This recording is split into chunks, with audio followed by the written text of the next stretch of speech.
নমস্কাৰ গাইজ আৰু এটি নতুন ভিডিঅ'লৈ আপোনালোক সকলোকে স্বাগতম জনাইছোঁ। মই বৰ্তমান আছোঁ সেই নলবাৰী ডিষ্ট্ৰিক্ট ঘগ্ৰাপাৰ গাঁৱত। দুগৰাকীক ছেশ্যন দিবলৈ আহিছোঁ। সিহঁতক ছেশ্যন দিলোঁ। সিহঁতৰ কেনেকুৱা অনুভৱ হৈছে আপোনালোকক অলপ জনাব। নমস্কাৰ, মোৰ নাম ৰোহনী বালা বড়ো। মই 2টা ছেশ্যন ল'লোঁ। অলপমান ভাল হোৱা হেন হৈছে।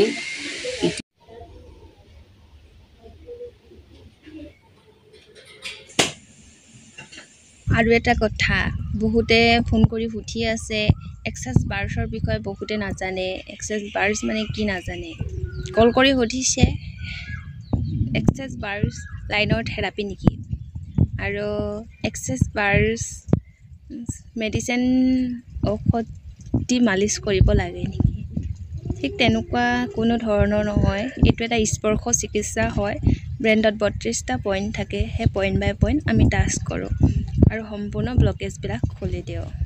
নলবাৰী ডিষ্ট্ৰিক্ট ঘগ্ৰাপাৰত ছেশ্যন দি আহিলোঁ। তেনেকৈ গৈ মই দি আছোঁ থেৰাপি। কোনোবাই যদি মোক কণ্টেক্ট কৰিব বিচাৰে কৰিব পাৰে।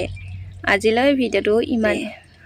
নতুন ভিডিঅ' আহি থাকিব। আপোনালোকে like, comment, share and subscribe কৰি দিব। আগুৱাই যোৱাত যেন সহায় কৰে। ধন্যবাদ।